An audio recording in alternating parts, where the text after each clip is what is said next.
কালবৈশাখীর ঝড়ের সঙ্গে আম পড়ার সম্পর্কটা অনেকটা একদম সমান্তরাল।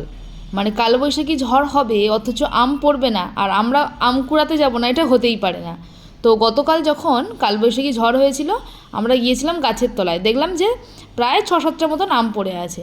তো প্রায় 2-3 জন মিলে গিয়েছিলাম, আমার ভাগে পড়েছে 3টে আম। আর এই গাছের আমটা এত টক না যে মেখে খেতে গেলে দাঁত পুরো টকে যায়। তাই মা বলল বেকার নষ্ট না করে বরং চাটনি বানিয়ে নে, তুই যে সুন্দর একটা চাটনি বানাস সেই রকম করে। আমার মা একটু অন্য ধরনের চাটনি বানায় আর আমি একটুখানি অন্য ধরনের। তো প্রথমেই আমগুলোকে খুব সুন্দর করে কেটে ভালো করে কষ থেকে বার করে নিয়েছি। গ্যাসটা ধরিয়ে একটা ছোট্ট কড়াই বসিয়ে দিলাম, তাতে কিছুটা জল দিয়ে কিছুটা চিনি আর আমি দিয়েছিলাম কিছুটা বাতাসাও।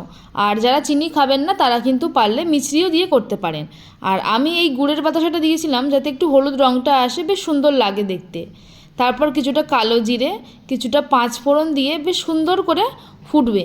বেশ অনেকক্ষণ ফোটার পরে তারপরে কিছুটা লবণ দিয়ে দিয়েছিলাম।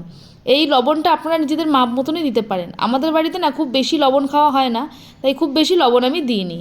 তারপর যখন একদম ফুটে ফুটে একটু মোটা আমরা একটু চটচটে ভাব হয়ে আসবে, ঠিক তারপরেই ওই সমস্ত আমগুলোকে ছেড়ে দিতে হবে। আর আমার মা বলছিল যে ওই আঁটির থেকে আমগুলোকে ভালো করে ছাড়িয়ে নে, মা সাধারণত ওরকম করেই চাটনি করে। আমি আবার একটু পাকামো মেরে আঁটির গায়ে কিছুটা আম রেখে দিয়েছিলাম যাতে খাওয়ার সময় বেশ খেতে ভালো লাগে। এই আমগুলো কিছুক্ষণ ফোটার পরে কিছুটা কাজু, কিশমিশ আর কালো আঙুর দিয়ে দেবো।